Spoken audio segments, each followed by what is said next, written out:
Public Sénat et l'INA vous présentent l'info dans le rétro. Vive la France!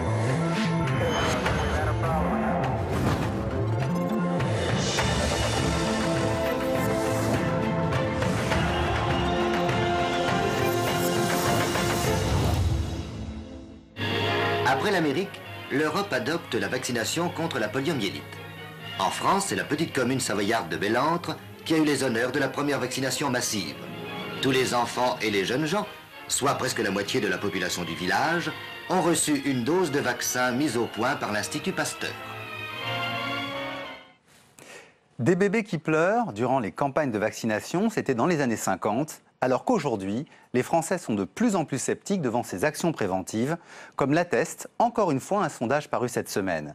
Nous y reviendrons dans la deuxième partie consacrée à l'histoire récente de la vaccination. Mais d'abord, heureux de vous retrouver pour ensemble éclairer l'actualité grâce à l'histoire. Et dans la première partie de l'info dans le rétro, nous allons nous intéresser aux politiques d'accueil des réfugiés. À qui profite la gestion embarrassée de la jungle de Calais? L'État a-t-il vraiment su mieux prévoir par le passé? Entre générosité, hostilité et cynisme, avons-nous changé face aux réfugiés? Pour commencer, retour sur l'évacuation très médiatisée de la jungle de Calais, qui a eu lieu cette semaine. C'est un sujet d'Aurélien Romano. Déjà au petit matin à 7 h, de longues files d'attente se sont formées dans le calme, près des centres d'enregistrement des migrants. Des files d'attente prévisibles et tout à fait gérables pour les associations. Un processus long mais bien rodé. Après une première attente, les migrants sont enregistrés, puis séparés entre plusieurs groupes, les familles, les hommes seuls, les mineurs isolés. Ensuite se fait le choix de la région de destination. Deux choix possibles. Une région, une couleur, un bracelet. Dès que 50 migrants ont choisi la même région, direction le bus pour le départ, et le timing est plutôt respecté. Je suis heureux de vous retrouver dans l'info dans le rétro. Catherine Vitol de Vinden, vous êtes directrice de recherche au CNRS, vous êtes rattachée au CERI, le laboratoire de recherche internationale de Sciences Po, et vous avez publié récemment aux éditions Autrement l'Atlas des migrations mis à jour. À côté de vous, Xavier Emmanuelli, vous êtes fondateur, vous avez été fondateur de Médecins sans frontières, fondateur du SAMU social en 1993. Vous êtes médecin, vous avez été urgentiste, vous avez aussi été ministre dans le gouvernement Juppé et vous avez publié plus récemment Les enfants des rues aux éditions Odile Jacob. Xavier Emmanuelli, d'une phrase, c'est une bonne nouvelle pour l'humanitaire que vous êtes, l'évacuation de la jungle de Calais? C'est bâclé. C'est pas une excellente nouvelle. C'est sous la pression des médias, sous la pression des politiques à courte vue. C'est mal préparé, puis il y en aura d'autres. J'ai connu au moins 4 évacuations depuis Sangatte. Je ne sais pas ce qu'on cherche, où est-ce qu'on va en venir, quel sera le long terme. De toute façon, d'autres migrants vont arriver, puisque c'est la frontière. Mais c'est la fin d'un bidonville quand même, ça devrait vous réjouir. Oui, il faudrait peut-être prendre exemple sur Sainte. Et puis Sangatte, c'était pas si mal quand il y avait des douches, des toilettes, quand c'était organisé. C'est à vrai l'époque où c'était le centre de la Croix-Rouge, bien organisé, dans les hangars. Après, on a fait disparaître Sangatte, et donc ça s'est quand même organisé. Et ça se réorganisera, peut-être pas à Calais, un peu plus loin. Pour moi, c'est bien que l'évacuation soit faite correctement, tout ça, ça sent l'improvisation et surtout, on court après le phénomène.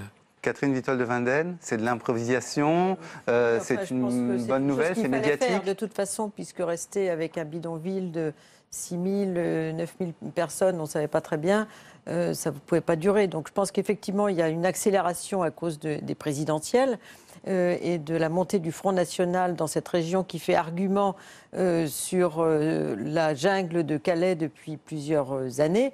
Mais peut-être que de toute façon, je pense que c'est une solution qui va être de court terme, puisque d'autres vont arriver, effectivement. Tant que Calais sera en face de Douvres, ce qui peut durer un peu de temps, il y aura toujours des gens qui essaieront de traverser la Manche. Bon, alors, improvisation, j'ai entendu ce mot, pas de solution pérenne. On va revenir dans le passé à un moment où l'État avait essayé de prévoir l'arrivée d'un certain nombre de réfugiés, une arrivée massive. On était en janvier 1939, ce sont les espagnols dans ce qu'on a appelé la retirada, donc la retraite face aux troupes franquistes qui avancent. Et donc on va regarder un sujet qui date de 1999 de Télé-Roussillon et qui nous raconte donc cette retirada au moment où l'on célébrait le 60e anniversaire.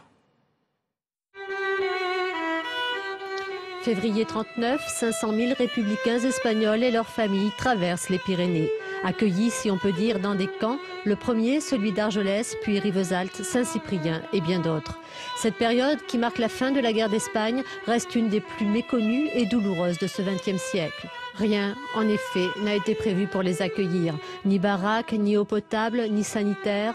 Tels des prisonniers, ils errent derrière des barbelés, sous la surveillance de l'armée française. Catherine Vitol de Winden, on avait des plans pour accueillir les réfugiés, mais visiblement, on a été totalement dépassé. On ne pouvait pas prévoir l'ampleur. En fait, effectivement, ça s'est fait rapidement, puisque c'est la fin de la guerre civile en Espagne. Et il ne faut pas oublier qu'en France, la plupart des réfugiés ont été très mal accueillis. Peut-être ceux qui ont été le mieux accueillis, je dirais, c'est les Arméniens. Ça a été une période où il y avait une sensibilité à l'égard de leur cause. Mais pour le reste, la plupart ont été très très mal accueillis. Mais ces Espagnols, on ne voulait pas qu'ils restent, on les appelait les indésirables. Absolument, absolument. Alors en même temps, on leur a donné les moyens de construire leur propre camp et ils étaient surveillés par l'armée. Pourquoi étaient-ils surveillés par l'armée ? Il y avait une question de sécurité politique, puisque la situation avec l'Espagne était quand même très sensible. Ce qui fait, puis il y avait le contexte quand même de l'époque. Il ne faut pas oublier, avec la montée des fascismes, du nazisme aussi, qui ont aidé à la victoire de Franco, il ne faut pas l'oublier. Donc je pense que cette dimension-là était expliquée, que c'était des gens vulnérables, et c'est pour ça que l'armée était là pour les protéger. D'accord, on n'avait pas totalement bien prévu. Moi, je voudrais vous poser une question, Xavier Emmanuelli, parce que c'est toujours une surprise. On a des informations qui viennent des différents pays. Comment ça se fait qu'on se laisse toujours surprendre par les vagues de réfugiés ? Parce qu'on a oublié que le monde entier était fait de déplacements de population. C'est même pas une grosse vague qu'on a là, mais il y a quand même la vague actuelle. Ouais. Elle est plus importante en Afrique. Et il y a un contexte politique quand même. On parlait de la retirada, mais on a craint le danger communiste. La peur de l'infiltration communiste était ce qui explique la contention. L'armée pour les protéger, moi je veux bien, c'était aussi pour les garder. Ils ont été maltraités. Improvisation. Et puis il n'avait pas forcément la sympathie des politiques de l'époque. Alors on va poursuivre avec un groupe où l'État avait en principe mieux anticipé. C'était des supplétifs de l'armée française. On était à la fin de la guerre d'Algérie. Ce sont les harkis. Et on les veut sans les vouloir. On va observer un sujet d'un magazine de la télévision nationale sur l'installation de harkis dans les monts de Lozère. Considérés comme traîtres en Algérie, ils ont fui avec femmes et enfants à la recherche d'une carte d'identité. Aujourd'hui, ils l'ont trouvée, ils sont français. Que pensent les vieux de Villefort de l'installation de harkis dans la région? Eh bien, ils ne sont pas trop mauvais. On n'entend pas dire qu'ils fassent des bêtises. Dans la ville, est-ce qu'ils créent des ennuis? Ah non, absolument pas. Point la nuit. Est-ce que vous avez des amis parmi eux, parmi leurs enfants? Oui, on a des amis, oui. Puis pour le commerce, ils sont très bons. Oui. Ils achètent des mobilettes, tout ça, quoi. Vous êtes coiffeur à Villefort, vous avez beaucoup de harkis comme clients? Oui, j'en ai quelques-uns qui viennent, c'est des gens assez sympas, ils sont propres. Oui. Quelle est la différence avec vos clients ordinaires? Oh, c'est pas tout à fait le même genre, mais enfin, parce qu'ils ont des cheveux frisés, d'abord c'est plus difficile, et c'est plus long. Le camp forestier n'est pas très loin du village, et c'est là que quelques familles de harkis repartent à zéro. Chaque foyer est propriétaire d'une baraque de contreplaqué de 9 mètres sur 3, à charge pour lui d'y installer l'eau et d'y poser les égouts. C'est malgré tout la vie de camp, en vase clos. Et c'est pourquoi certaines familles ont préféré au camp la solution du village. Dans les hameaux vidés par la misère paysanne, la vie a repris et les odeurs orientales vous saisissent à plus d'1 kilomètre. Alors Catherine Vitol de Winden, là, il y a des structures d'accueil, il y a un village, des baraquements. Mais en même temps, on l'entend, il y a l'isolement, il y a le fait qu'on les met dans des endroits éloignés. Et puis, quand on entend ce reportage, moi, il y a 2-3 choses qui, aujourd'hui, je pense, ne seraient jamais dites. Ils ont les cheveux frisés, c'est différent. Et puis, cette odeur qui envahit les monts de Lozère. Donc, moi, la question que je vous pose, c'est, on voulait les intégrer où on voulait les marginaliser? C'était très compliqué, puisqu'à l'époque, le ministre de l'Intérieur était contre, et le général de Gaulle aussi, contre le rapatriement des... De Gaulle était vraiment contre le rapatriement des harkis. Et son ministre de l'Intérieur, qui était Louis Joxe, aussi. Il y avait une circulaire dans ce sens-là. Ensuite, c'est l'armée qui a pris l'initiative de les sauver, parce que sinon ils étaient promis au massacre en Algérie. Et donc ils sont venus clandestinement, il ne faut pas l'oublier, en France, et installés dans des villages disons, gardés aussi par l'armée. Là aussi, il s'agissait, c'était très conflictuel, la période en France, on sortait de la guerre d'Algérie. Donc pour les protéger, entre guillemets, on les a mis on les a parqués. Dans des villages entourés de barbelés. Ils étaient, disons, installés, si on veut. Mais la difficulté, c'était dans ces villages l'insertion sur le marché du travail. Parce que beaucoup ont été recasés dans le forestage, parce que c'était un métier qu'ils pratiquaient aussi en Algérie, la lutte contre les incendies de forêt. Mais pour le reste, après, pour les enfants, ça a été quand même très, très compliqué, parce qu'une fois qu'on était dans ces villages très isolés, pour s'insérer sur le marché du travail, c'était pas facile. Xavier Emmanuelli, les conditions dans lesquelles ils ont été installés, pour l'époque, étaient plutôt bonnes, alors qu'on avait une France aussi avec des bidonvilles. Oui, on leur a sauvé la vie surtout. Et c'est même pas, comme le disait madame, c'est l'armée. On savait très bien à quel sort ils étaient voués. C'est les traîtres, c'était très souvent du FLN retourné. Et ils savaient très bien que l'armée savait très bien. Alors qu'ils ont fait presque marginalement, on les a sauvés, et on les a mis à l'abri. Mais on se méfiait. Puis ils sont restés longtemps. Je ne sais pas si une génération après, il n'en reste pas. Ils n'ont pas fait souche. On dit ils sont français, ils sont sous-français. Et donc, ils étaient dans une zone grise. Bon, ils étaient, en effet, on leur a sauvé la vie, mais on n'y croyait pas trop. Et donc, Alors, il y a eu un changement, j'ai l'impression, de mentalité. On y reviendra avec vous. Coup sur coup, la crise du Biafra, la constitution de médecins qui vont intervenir là-bas, la création de Médecins sans frontières, à laquelle vous avez participé en 1971. On a l'impression que le rapport aux réfugiés change. Il y a un moment, il me semble, qui est emblématique d'une sorte de transformation des mentalités. C'est un premier tournant, c'est les Boat People. En 1979. Je vous propose d'écouter une présentation du journal télévisé. C'est l'appel autour de Bernard Kouchner. On va retrouver Jean-Paul Sartre et Yves Montand et Simone Signoret, d'ailleurs. Un bateau pour le Vietnam a lancé un appel pour qu'un pont aérien soit établi vers l'Indochine pour transporter vers l'Europe les dizaines de milliers de réfugiés parqués dans les camps. Jean-Paul Sartre, membre de ce comité, veut dépasser tout clivage politique. C'est un homme, vous le savez, qui ne s'exprime pas très souvent depuis une dizaine d'années. Son témoignage recueilli par Patrice Duterte.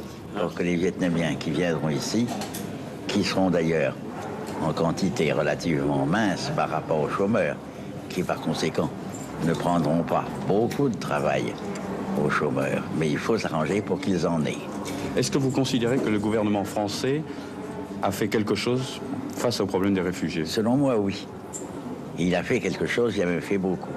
50 000 réfugiés, c'est pas mal. Mais il n'a pas fait ce qu'il faut faire. C'est-à-dire, la situation s'étant aggravée depuis qu'il a pris ses décisions, il faut maintenant qu'il rouvre les possibilités d'entrer en France. Sartre, Aron, Montand, Signoret, Bernard Kouchner, et pourtant Xavier Emmanuelli, vous n'étiez pas d'accord avec cette politique spectacle. Alors je voudrais que vous m'expliquiez. D'une manière générale, la politique spectacle me hérisse. Ce n'était pas un scénario. Bien sûr, pour Médecins sans frontières, mais je me suis exprimé. On n'a pas recueilli de réfugiés en mer, on les a pris à Pulau Bidong. Par contre, à la frontière thaïlandaise, il y avait des camps. Et là, on a fait un espèce de tri, de choix, ceux qui parlaient français, ceux qui... Donc en fait, ce que vous me dites, c'est que le bateau, l'île de Lumière, c'était pour le spectacle, alors que la réalité, ça a été de sortir des gens de camps où ils étaient très très mal entretenus. Je ne suis pas aussi formel que ça. Non, mais je vous pose la question. Je déteste qu'on fasse un scénario avec la misère. On n'a pas recueilli les gens en mer. Je peux le Vous aviez une phrase très forte. Vous aviez dit « des garçons de famille riches qui veulent se rendre intéressants ». J'ai dit ça. J'ai sourdi. Quand vous dites qu'on n'a pas recueilli des gens en mer, il y avait quand même quelques images qui nous parvenaient. C'était recueillis à Pulo-Bidong, chez Formel. Et tout ça, ça s'est monté après l'histoire du Haïong. Quand Saigon s'est vidé, c'était les Sino-Vietnamiens avec les affrontements qu'il y avait à la frontière. Mais bref, ne revenons pas là-dessus. Les camps, on ne savait plus quoi en faire, les camps qui étaient à la frontière. Il y avait des centaines de milliers de gens, le HCR était débordé, et il a bien fallu trouver des solutions. Je crois qu'ils sont pas mal intégrés. Ils ont été en France, certes, ça posait beaucoup moins de problèmes. On les a vraiment pas mal accueillis.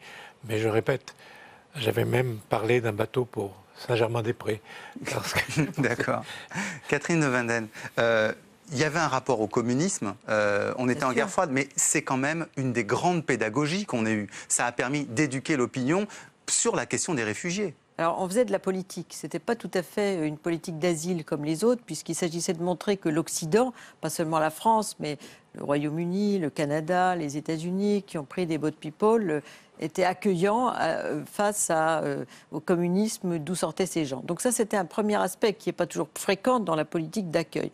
D'autre part, on a accueilli assez largement pour donner le statut de réfugié. Par exemple, à l'époque, 70%, 80% des gens ont obtenu le statut de réfugié, alors qu'ils ne correspondaient peut-être pas tous aux critères de la Convention de Genève. Aujourd'hui, en pleine crise, en France, 31% seulement des demandeurs d'asile ont obtenu le statut. Alors, donc on fabrique des sans-papiers par paquet rien qu'avec la politique d'asile. Alors moi j'ai l'impression, pour aller dans cette logique, j'ai l'impression qu'aujourd'hui on n'écoute plus les réfugiés. Alors, il y a un sujet qui a été... On les écoute, mais on est plus sévère. On y revient dans une seconde, parce qu'il y a un cas que je voudrais vous montrer. On était en 2002. C'est un sujet du journal télévisé. C'est une image assez dérangeante, hein. Je tiens à prévenir les téléspectateurs, mais c'est un sujet qui nous montre comment les Afghans réagissent alors qu'ils apprennent la fermeture du camp de Sangatte et qu'ils ont des espoirs à cet égard. Hier, cet homme s'est cousu la bouche parce qu'à Sangatte, dit-il, elle ne lui sert à rien. En tant que réfugié, il n'a pas droit à la parole. J'ai quitté l'Irak en espérant arriver dans une Europe démocratique, mais ça n'est pas le cas. Les conditions de vie sont terribles dans ce camp. Pour la première fois hier, des réfugiés se sont rassemblés pour manifester. Ils étaient une centaine, kurdes principalement. Ils voulaient marcher vers la mairie de Calais et réclamer un meilleur traitement.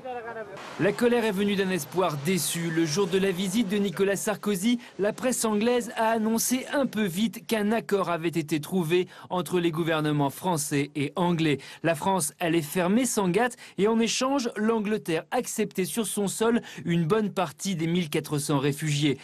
Bon, là, Catherine Vitol de Winden, c'est la problématique dans laquelle nous sommes encore aujourd'hui. C'est-à-dire qu'il va y avoir les accords du Touquet et qu'il y a la création de cette zone. Mais au fond, on ne veut pas entendre le désir des réfugiés. C'est inaudible aujourd'hui. Il y a plusieurs choses. D'une part, il y a des gens qu'on arrive à convaincre que les accords de Dublin, il ne faut pas l'oublier, Dublin 2, c'est one stop, one shop. Vous êtes là, donc vous devez demander l'asile sur le territoire. Donc la France essaye de les appliquer en disant aux gens, essayez l'asile en France. C'est ce qu'on fait actuellement. Mais ça ne marche pas toujours très bien. Ils sont caducs désormais, les accords de Dublin. Oui, enfin, ils sont quand même toujours là. Ils n'ont pas été supprimés malgré la crise. Il y a 2000 personnes qui ne veulent pas partir et qu'on aura du mal à faire partir. Même si on évacue Calais, ils iront ailleurs et puis ils vont revenir, etc. Ça, c'est aussi très difficile à gérer. Et puis, alors, pour les mineurs, il y a eu une sorte de partage qui a été fait, qui avait déjà été fait quand on avait libéré le fameux centre de la Croix-Rouge de 2002. L'Angleterre en avait pris une partie, la France l'autre. Alors aujourd'hui, les mineurs qui avaient des liens familiaux en Angleterre ont été envoyés en Angleterre. Ceux qui sont plutôt francophones, etc., c'est la France et notamment la ville de Paris qui les a pris. Donc voilà un petit peu comment ça s'est fait, on partage. Donc au fond, Xavier Emmanuelli, votre impression, c'est que rien n'a changé. C'est-à-dire qu'on reste quand même, vous dites ils sont caducs, ces accords, vous dites qu'on ils sont toujours appliqués. Ils sont appliqués, mais ils sont inapplicables d'un certain point de vue. Et donc... ça continue quand même. Regardez, on a fait un accord avec la Turquie. On ne s'est pas couvert de gloire quand même, pour des quotas. Personne ne veut les entendre. Schengen, l'espace de libre circulation. Regardez, il y a des murs partout, à l'entrée, à la sortie, au milieu, entre les pays de Schengen. On est dans un... Parce qu'on n'a plus les moyens d'accueillir. Vous qui connaissez bien la question du logement en France, il n'y a plus les moyens d'accueillir? Bien sûr que si, on a des moyens d'accueillir. Bien sûr que si. Mais on n'a pas les moyens conceptuels. de décrire ce qui se passe sous notre nez. Vous comprenez? Et bon, pas la peine de hausser le ton, mais ça fend le cœur. 50 000 mineurs dans la nature en Europe. Chacun se replie sur soi. L'Europe est totalement impuissante. Ce n'est pas une entité politique. Qu'est-ce que vous voulez faire? Donc, on subit, au lieu d'aller ensemble chercher, et d'aller en amont pour regarder ce qui se passe. Merci beaucoup Xavier Emmanuelli. Merci beaucoup Catherine Witold de Winden d'être venue à l'info dans le rétro. Je rappelle le titre de votre livre, L'Atlas des migrations, paru aux éditions Autrement. Merci.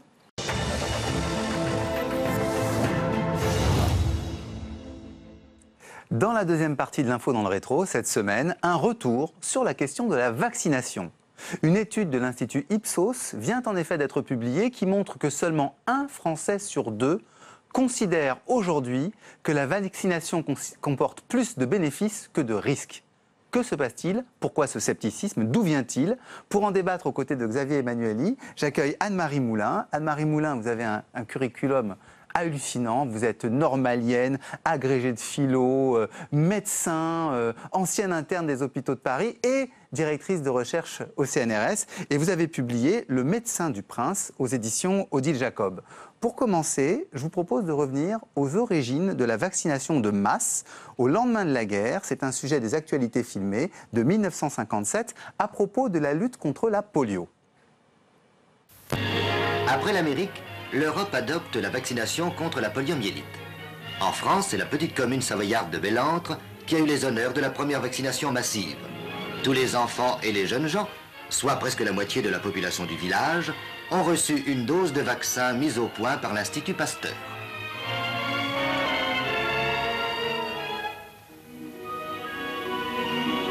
En Allemagne de l'Ouest, une vaccination semblable a eu lieu parmi les moins de 4 ans. Si les parents étaient tous volontaires, les jeunes sujets ont diversement apprécié l'opération.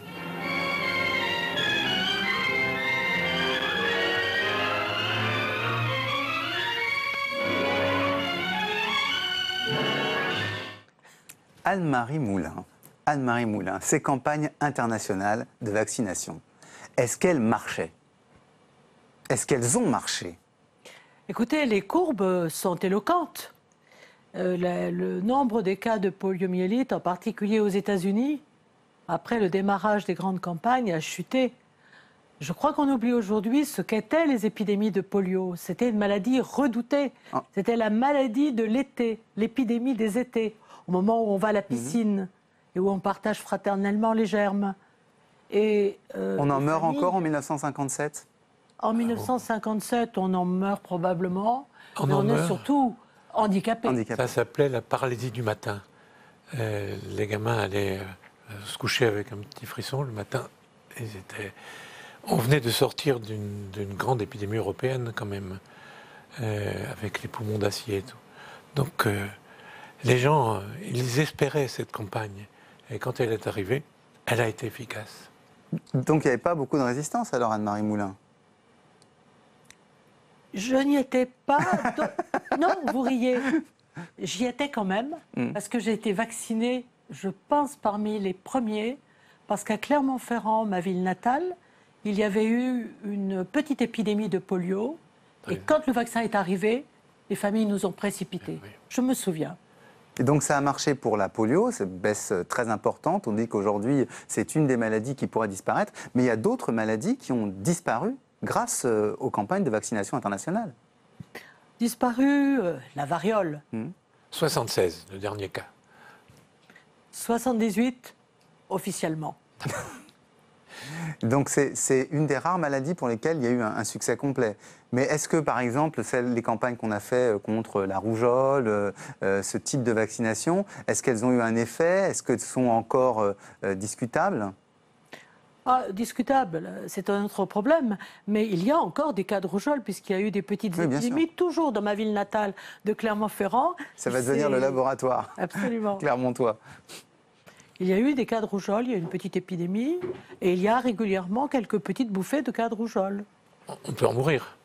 On peut en mourir, on peut aussi en rester un peu idiot. Oui. Mais il n'y avait pas véritablement d'opposition jusque dans les années 70, 80 à la question de la vaccination. il y avait de la négligence, mais est-ce qu'il y avait de l'opposition? Non, ce n'est pas tout à fait vrai. Il y a toujours eu des irréductibles hostiles à la vaccination pour un certain nombre de raisons, en particulier des raisons religieuses. Alors, il y a eu quand même un tournant. Nous, on a trouvé une archive, c'est en 2014. Il y a une famille qui refuse de faire vacciner son enfant et donc il y a un procès consécutif à ce refus. Samia et Marc Larère l'affirment, leur choix n'est dicté par aucune conviction religieuse, mais par la peur des effets secondaires des vaccins. La vaccination est devenue un acte banal alors que ça reste quand même un acte médical. Donc tout acte médical, on a le droit de se poser des questions et d'avoir des réponses. Donc voilà, donc à partir du moment où on n'a pas de réponse, on ne peut pas décider si oui ou non la vaccination est efficace pour nos enfants ou pas. Convoqué au tribunal, le couple est venu revendiquer à la barre le choix à la vaccination. Il en appelle au Conseil constitutionnel. La justice a tranché, ce sera à lui de se prononcer. Anne-Marie Moulin, quand on voit cette image, on se dit qu'il y a un doute sur l'expertise des médecins dans l'opinion publique, en tout cas chez une partie d'entre eux, et qu'il y a une suspicion sur le vaccin. D'où est-ce que ça vient? Vous voulez... Il y a eu des discussions au moment du vaccin sur l'hépatite B. Oui. Et il y a eu des flottements, des discussions autour de la sclérose en plaques et hépatite B. Et la grippe A, non vous n'avez pas l'impression? La grippe aviaire, la grippe A, ça n'a pas été des moments... Ça a été vraiment un raté considérable. Le H1N1, où c'était plus les médecins qui devaient vacciner, mais on faisait faire des... soi-disant des... On est en 2009, il y avait quand même pour le coup une grande politique publique, il y avait aussi une peur. Mais qui servait à quoi? Et puis surtout, on n'a pas demandé aux médecins de faire, c'était dans les gymnases. Vous pensez que ça a décrédibilisé? Ah oui, oui, complètement. Et en plus, on a dit qu'il y a eu des conséquences. Et enfin, à titre anecdotique, on peut dire aussi une grande campagne de vaccination au Pakistan qui a été infiltrée par les Américains. Quand ils cherchaient Ben Laden, qui a déconsidéré là-bas au Pakistan. Qu'est-ce que c'est que ces campagnes de vaccination qui ramènent la foule et qui servent à infiltrer et faire la guerre? Donc une suspicion qui n'est pas seulement en France, qui est internationale. Anne-Marie Moulin, vous avez l'impression que les critiques qui ont été faites contre Roselyne Bachelot à propos de la vaccination de la grippe ont contribué à décrédibiliser les vaccins? Ah oui, ça je suis absolument... Il y a eu un certain nombre de tournants. C'est sûr qu'il y a eu l'affaire de l'hépatite B, du vaccin contre l'hépatite B, la suspicion du lien avec la sclérose en plaques, sur laquelle je pense que les autorités n'ont pas assez communiqué.